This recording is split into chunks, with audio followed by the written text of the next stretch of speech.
还是我杨延昭？江郎才尽，廉颇老矣，你为何不诱本帅？你为何不诱本帅呀？看来我是该交出元帅之印了。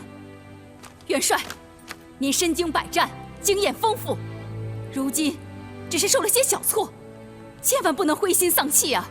是啊，我们只要找出对方排阵的规律，便不难胜他。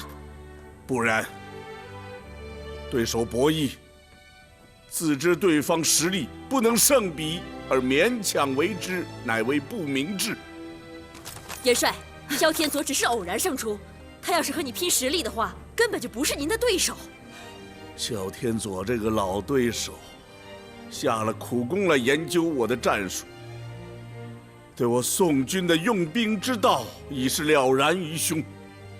元帅，末将认为您高估了萧天佐，他3次用兵确实出人意料，可他的阵法并非天门阵呐。末将虽然没有见过天门阵，但听说此阵威力无穷，只有学问非凡的人才能够掌握。他萧天佐根本不可能达到这个境界。对，末将也是如此认为。你们错了，这就是地地道道的天门阵。这天门阵并不是神仙之法，而是通过战法形成的变化之法。它的变化看似没有规则，其实规则就在其中。杨元帅并非气馁，而是现身说法。你们就不想一想，杨元帅他承认敌不过萧天佐，需要多大的勇气，面对多大的压力呀？他说这一席话，你们可能不理解，朝廷上下用心叵测之人大有人在呀。延昭好就好在他心地坦荡，老身自豪地说，养出了这样赤诚坦率的儿子。他和萧天佐在用兵上已经分出了高下，再战恐怕后果极其惨重啊！知儿者莫过母啊！我杨家上报天恩，下为黎民，个人荣辱微不足道。我虽雄心万丈，可破阵乏术。眼见那些将士们死伤惨重，本帅心如刀绞。为了大宋江山稳固，为了百姓永远的安宁，我意已决。即日上表启奏圣上，辞去帅印。杨元帅，万万不可！就算斗不过萧天佐，可大宋尚没有比你更强之人。交出帅印，定会动摇军心的。不必再说。元帅，八妹说的对，你千万不能交出帅印呐。柳弟，你不能辞帅。兵法上斗不过萧天佐，可是咱们能坚持，他挥师殿粮就没那么容易。再说，和他对阵，也不一定就找不到破敌之策。大家言之有理。现在朝廷是没有人能与萧天佐抗衡，可是现在兵临城下，我们杨家就算是全部阵亡，也不能退缩。老身以为，现在也只有从咱们杨家选出替代延昭的挂帅之人。这是万不得已、万般无奈之举呀。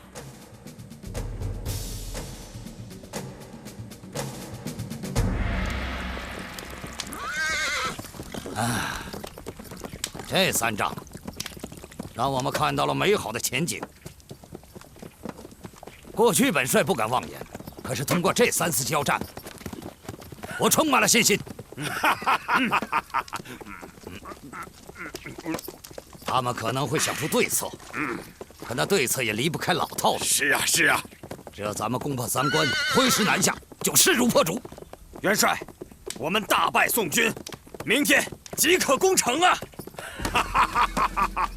对呀，对呀，元帅，你看，现在我们将士们都跃跃欲试啊，急不可待了。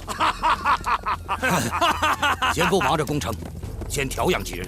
元帅，作战讲究一鼓作气，停下来岂不是错失良机啊？是啊，是啊。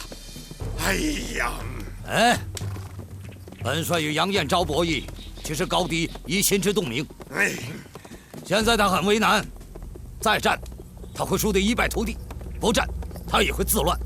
正因如此，咱们应该立刻进攻啊！不，兵法上讲，切忌逼对方做困兽之斗。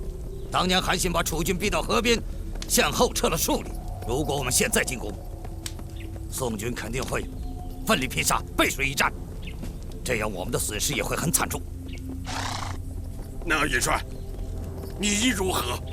宋军将帅已知杨彦昭不是本帅的对手，士兵早晚也会明白，当他们对宋军将领不满的情绪在军中蔓延，他们便会自乱。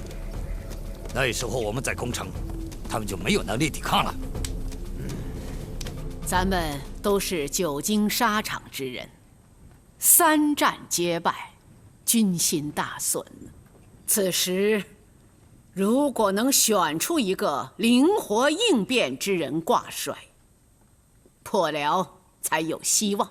我是个将才，冲锋陷阵不用说，让我挂帅，实在难当。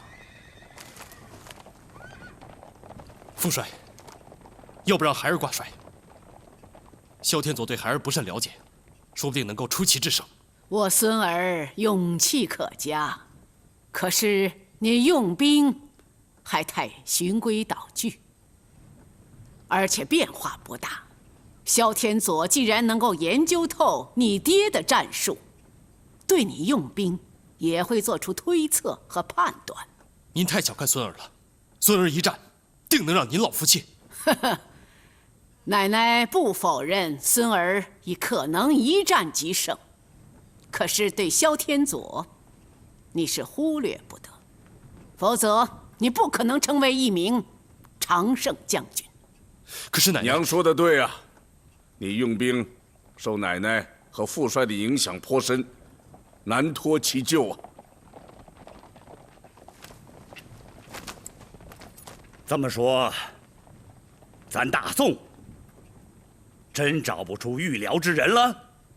现在有一人能与萧天佐抗衡，老身估计，他若出马，定能跟萧天佐匹敌，或者说，他的计谋更胜萧天佐一筹。只是老身怕你们不服气。谁呀？谁呀？谁呀？您说，您是说桂英？娘，你这是开玩笑吗？桂英她还没正儿八经打过仗呢。难道你忘了，他几次让宗保和咱们杨家人受挫，并将你擒落马下？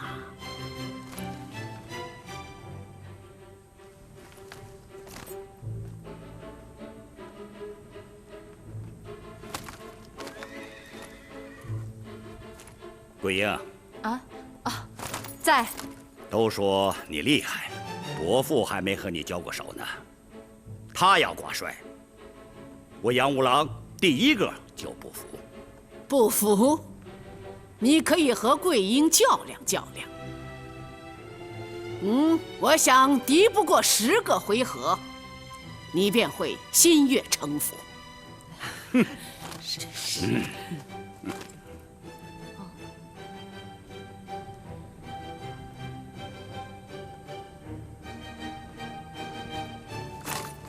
娘，我们知道您心疼宗保，更宠爱桂英，可是桂英毕竟年纪尚轻，她是战胜宗保，也让我们杨家众将受挫，可那毕竟是小打小闹。如今是大规模作战，先不说他能不能担此重任，就是这阵势，他也未必见过。你如此抬举他，真是言过其实了。是言过其实了，我们什么阵法没见过？桂英啊，毕竟年轻，经验不足。就是啊，先不说这变化莫测的阵法和阵势，恐怕他连想都不曾想过吧。娘，您再宠爱宗保和桂英，也不能拿千军万马当儿戏。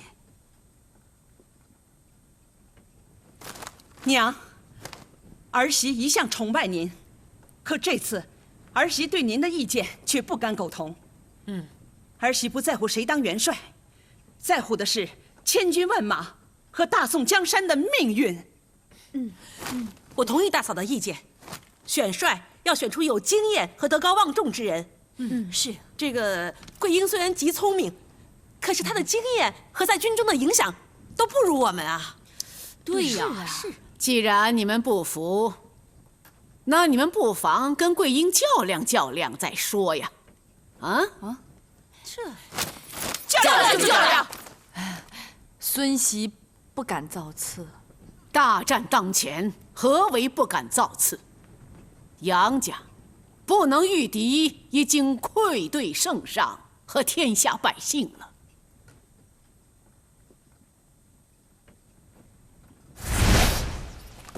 开始！这，桂英，伯父会手下留情。伯父，您这双斧有降龙木作把，斧落之处所向披靡。您可千万别因为我跟宗保恩爱，您手下留情啊！儿女情长软化不了伯父这降龙双斧。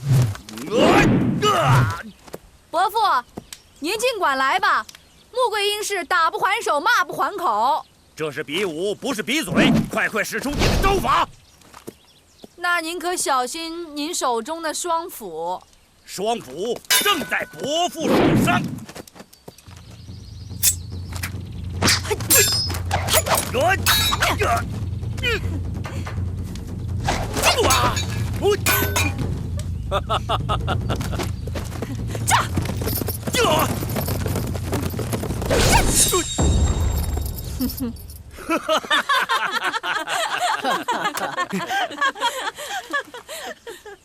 武伯，桂英失礼了。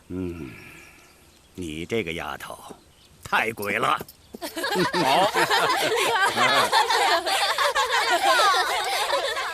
大娘、三娘、七娘八妹，你们不服老身推荐，就2人1武，和穆桂英斗一斗兵法。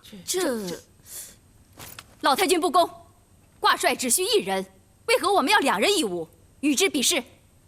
你们不2人1武，难道单人还有较量的必要吗？娘，您太小看儿媳了。我们也曾随您南征北战，厮杀疆场，难道还不一个初出茅庐的桂英？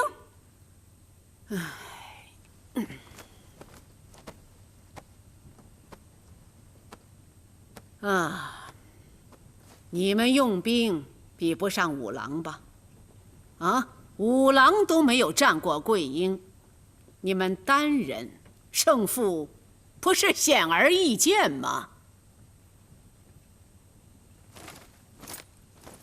娘，2人1武就2人1武。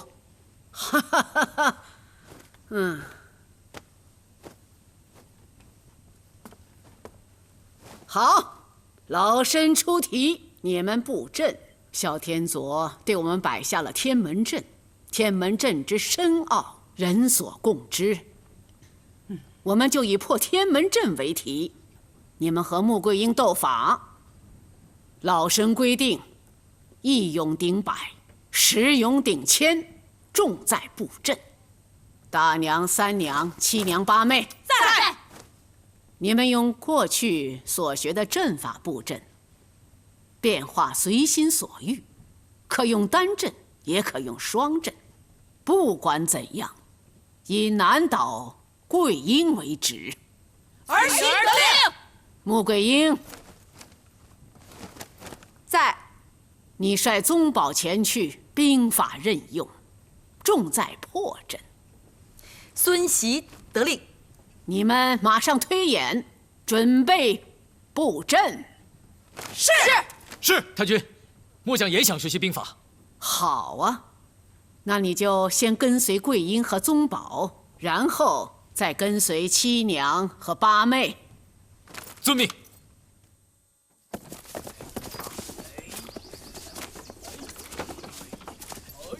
说实话，何为天门阵？天门阵如何布阵？我心里一点谱都没有。不过我知道，咱们的经验比他多。经验就是优势。我们不能太循规蹈矩，让他摸到规律。不会的，我们一定要吸取六弟的经验教训，变换思路，他就摸不准我们了。说得好。哎，你打算如何布阵？依我看，天门阵不过是把过去所有阵法合在一起加以变化。哎，我们不妨给穆桂英来一个双阵并用。好，对呀，主意不错。你说哪双阵？我们先给他来个太阴阵。太阴阵。不行不行不行，得废了。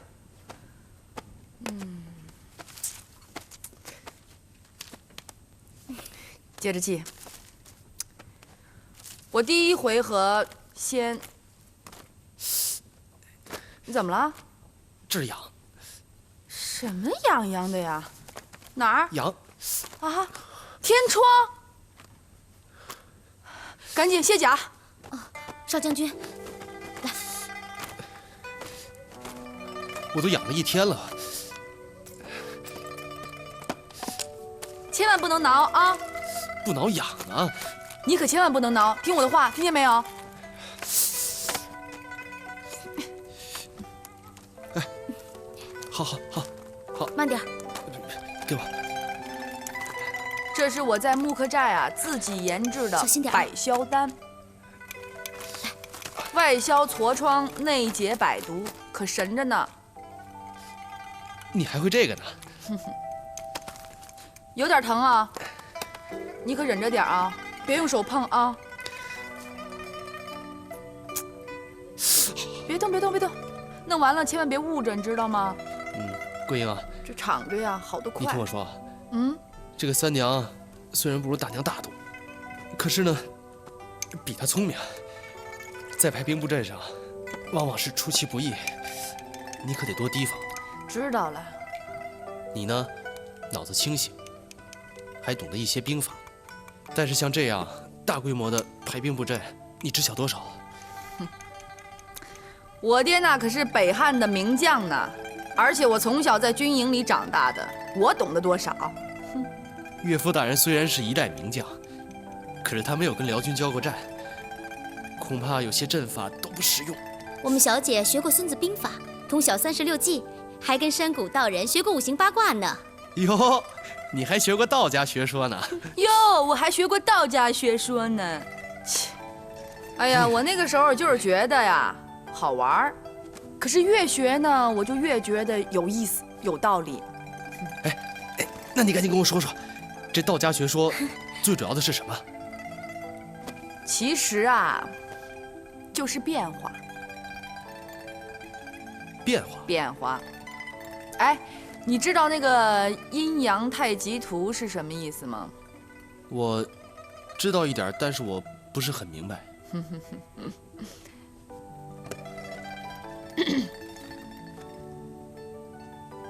这圆形里面有黑白两条鱼，相互依赖又相互作用，其关系是非常的玄妙，但玄妙的很有规律。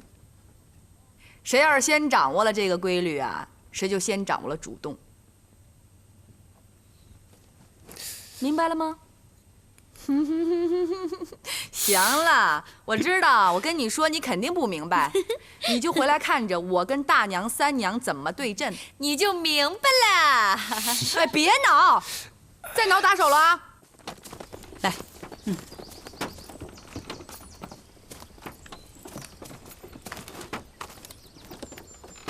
这是我们，对面是穆桂英。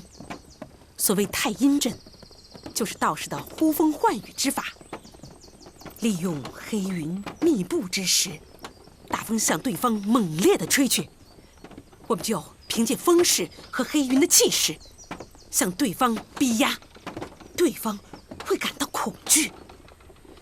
顺风的时候，我方人马前进的速度就会加快，箭能射到150步，而对方却睁不开眼睛，所以也射不出箭。之所以我们给穆桂英用太阴阵，是因为这小丫头稚嫩，我们先从意志上摧垮她。好，夫人，可是穆桂英非常聪明，她要是想出对策呢？这个不用担心，你大娘早就已经筹划好了。穆桂英面对太阴阵，她必然束手就擒。这就是你们交战的沙场，到底谁胜谁负，交战后便知分晓。你们还有什么疑问吗？没有。好，那你们就分别到东西两侧运气去吧。遵命。请。请。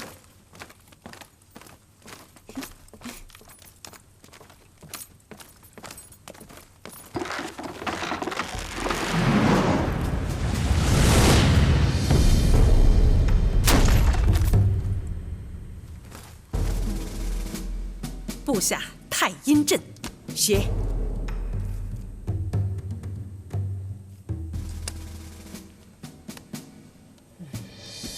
给。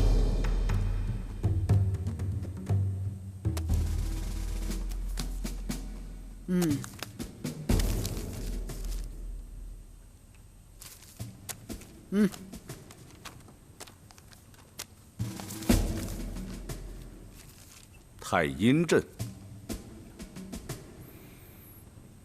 这一招太狠了。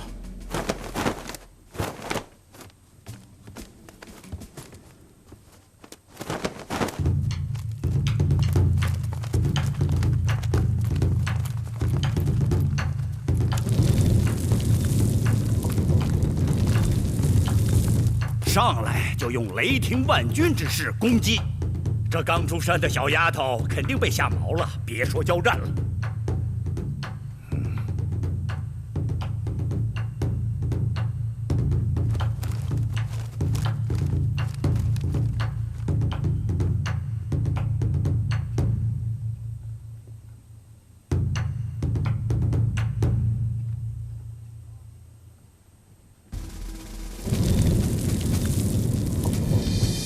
太阴阵，这太阴阵就是借用风势向我军逼压，天昏地暗，飞沙走石，令人毛骨悚然。就是武艺再高强的战士也无法施展才能，而且这意志也会被摧残。要不我们退到城中？可是你们别忘了，我们是在草原上作战。要不咱们先撤退？撤退？他们要是顺风射箭的话，这力道更近，岂能逃脱呀？那怎么办？金戈铁马，持矛盾，顶风前进。可是前进非常困难，再困难也得顶住了。这太阴阵最大的特点就是气势，但这气势往往是坚持不了多久的。哎呀，只要是我们顶住了，这太阴阵就不攻自破了。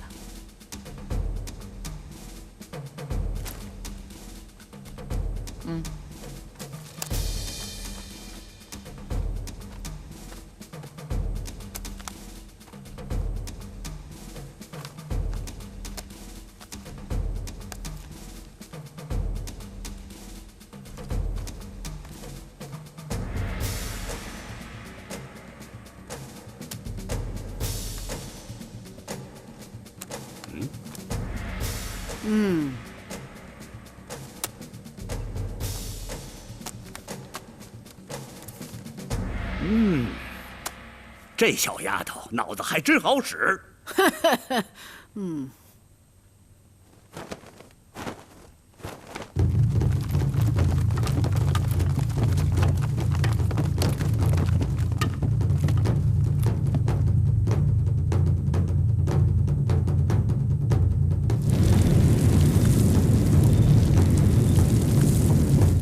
金戈铁马，向前冲击！可是对方跟我们较上劲了。现在已无法改变阵法，只能借助气势，将其一举摧垮。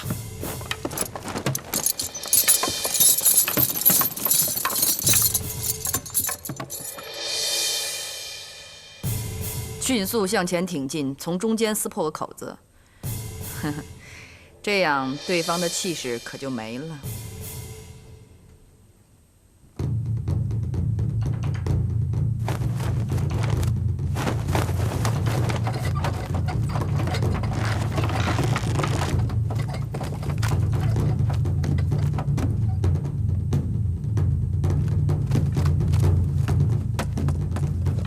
我方阵已经被撕破了个大口子。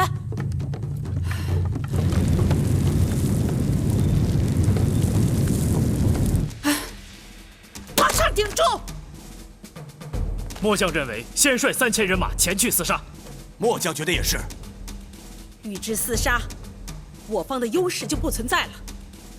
不如将队伍推向两侧，引对方突入，这样就形成了一个大的包围圈。按我说的写，快！三娘阵法用的火，以太阴阵开路，诱敌深入，将其包围。聪明。你们俩从一侧向中间逼。擒贼先擒王，既然已经撕出了口子，距贼王也就不远了。我和赵飞率兵继续前突。不行不行，这要继续攻打的话，不但擒不住贼王，还会将我们陷入在包围之中。只有从一侧攻打，这太阴阵才会被攻破。写。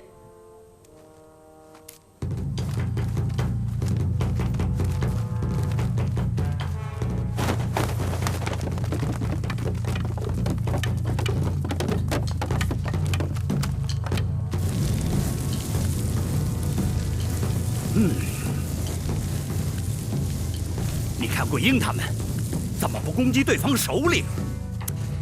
近在咫尺，冲上去，直捣黄龙，就擒贼擒王啊！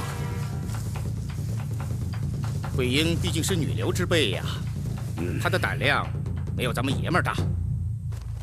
别把女人都给看扁了。如果是我，就绝不会放弃这个机会。八妹胆量过人，这一点五哥我在你小时候就看出来了。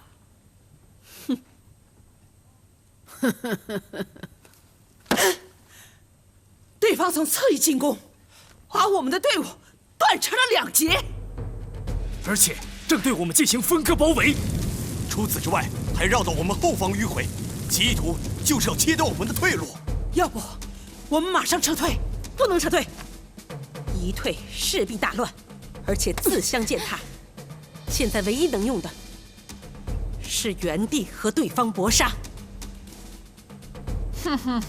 他们这是竭尽全力向我军攻击呀！好，那咱就来个将计就计。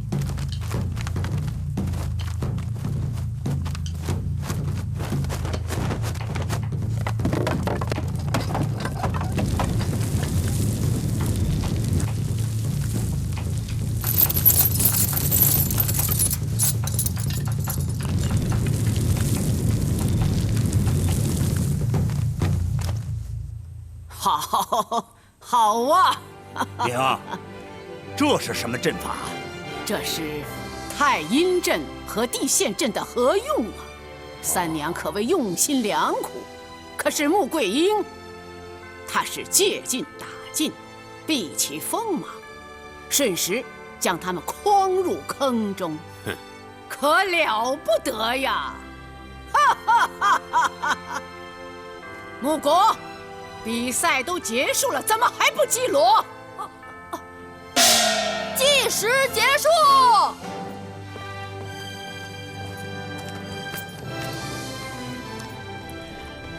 老太君，大娘、三娘，你们太阴阵、地陷阵合用，确实出人意料。就是用兵高超之人，也很难破解。不过桂英啊，你跟老身说说，你是如何看透了太阴阵后还隐藏着地陷之阵？太阴之阵，中路应该用最强的兵马，意在保住进攻的气势。可是我在跟大娘、三娘拼杀的时候，对方的抵抗不甚激烈，我们很容易就撕开了个口子，所以我断定有诈。那你为什么让宗保和小王爷从侧翼逼杀？难道你早就知道对方布了地陷之阵？太阴地陷最合阴阳五行中的变化，如果用其他阵法的话，变化就不那么自然了，这调兵也不会那么顺利迅捷了。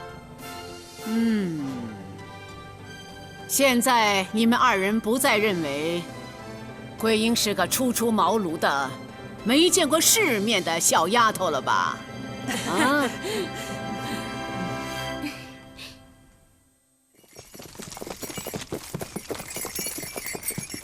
桂英能胜大嫂、三嫂给我们敲了警钟，再看清她就太不明智了。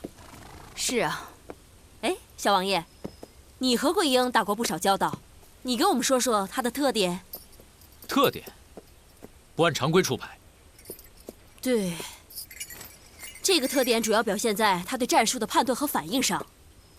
如果我们将她弄迷糊了，是不是就谈不上按常规出牌了？你的意思是说，我们先给他来个迷魂阵？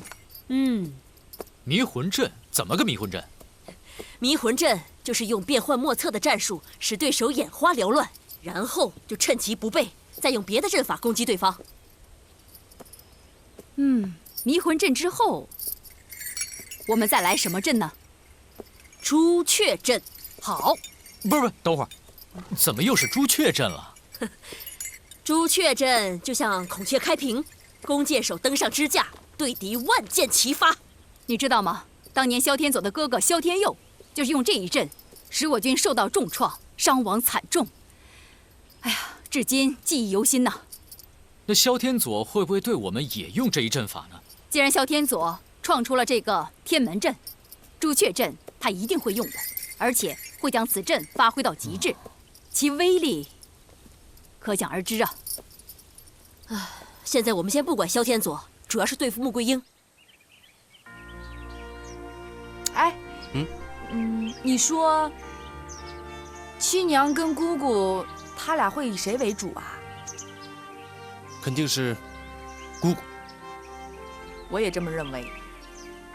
你别看你这个姑姑呀，平常在婶娘面前不太张扬，可是她最有主见了。我姑姑从小就跟着伯伯叔叔玩耍，很早就学会了用兵之道。我奶奶和我爹商讨战事的时候，她也常常在旁边听，所以对用兵之道早就烂熟于心。你能不能给我讲讲她从小到大的一些生活琐事啊？百兵布阵迫在眉睫，你打听她的生活琐事干嘛？哎呀，这研究对方的兵将呢，首先要了解他的生活经历，像他的爱好啊、性格呀，还有他从小到大经历的一些大事儿，还有一些挫折，非常重要。你知道吗？这一个兵帅呀，他的性格往往会决定他用什么兵法和用什么计谋。看来我夫人对用兵之道的理解确实比我深啊。那行，那我就给你讲讲我姑姑的事儿。哎，从小开始，越小越好。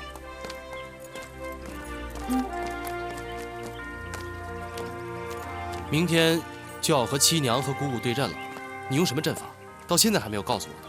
哎呀，你这个姑姑呀，经历的事儿太多，而且呢，学的东西又杂，我真有点理不出头绪了。如果想不出，明天不如摆开常用的阵法，到时候再想对策。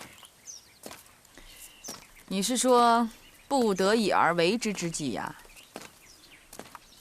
可这兵法上讲，知己知彼，方能百战不殆。如果不了解对方，肯定会陷入被动的境地。这交战呢，十有八九会失败。那可是，你怎么才能了解他的用计呢？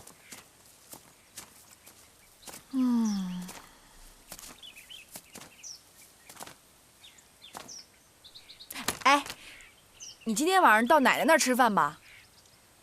为何？我呢，想单独的好好想想。行。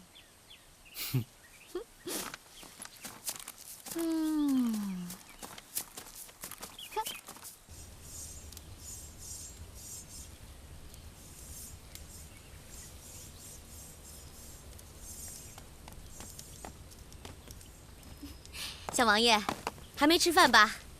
没吃呢。你要是乐意陪陪我，当然高兴。我当然愿意陪小王爷吃，可我不能喧宾夺主，还是到杨将军帐里吃吧。我不去。啊？怎么了？他不就想让我嫉妒他吗？嘿，我赵飞这辈子就打光棍了，怎么了？别那么悲观，好女人有的是。好，能有穆姑娘好？你真觉得我们家小姐那么好呢？当然了。那我实话告诉你吧，我们小姐也觉得你很了不起呢。真的假的？那当然，她特地让我请你去进餐。你不说宗保吗？杨将军去了老太君那儿，走吧。走。小王爷，其实我早就想跟你聚一聚了，苦于没有时间，我得好好谢谢你。你说上一次降龙木那事儿吧，要不是你给我通风报信儿，哎呀，这宗保恐怕就没有今天了。嗨，宗保是我那么好的兄弟，那是我应该做的。哎，你知道吗？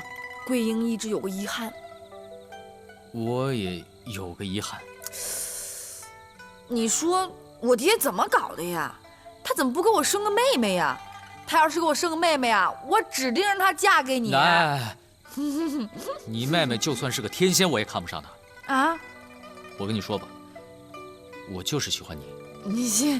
你别这么说，你看，其实这天底下比穆桂英好的女孩多的是。但说归说，我不会这么做。所以说呀，我就认定你小王爷是个够义气，是个本分，是个豁达的人，所以我跟你交朋友交定了。今天呀，咱俩不醉不归。不醉不归。不醉不归。来，换大碗。我跟你说呀，我们在木克寨的时候，那都是大碗喝酒，大口吃肉的。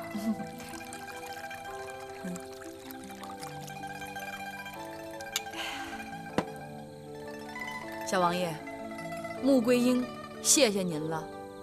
干！干！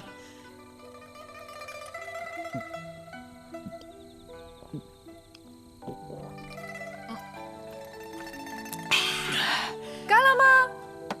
干了。没干。最后一口。好样的！来，彩云上酒。娘，您跟我和七嫂说说同桂英交战之事。哎呀，我女儿想从老身这里得到点儿用兵之法。娘，我和八妹呀，不是想让你帮我们出谋划策，我们呐只想听你讲讲您和穆桂英作战的经过。要说过去呀，老身随口就来，可现在不能讲，讲了你们就能根据老身的话分析判断，这样对桂英不公啊。娘，哎，关于桂英的事，现在一律不提。等你们比完阵法，老身会详细的讲给你们听。奶奶。哎呀，想死奶奶了。桂英说要好好想想明天和七娘、姑姑斗阵之事，让我不要打搅她。正好，哎呀，哈哈，这些日子你没陪奶奶吃过饭呢。奶奶呀，吃什么都不香啊。吃饭。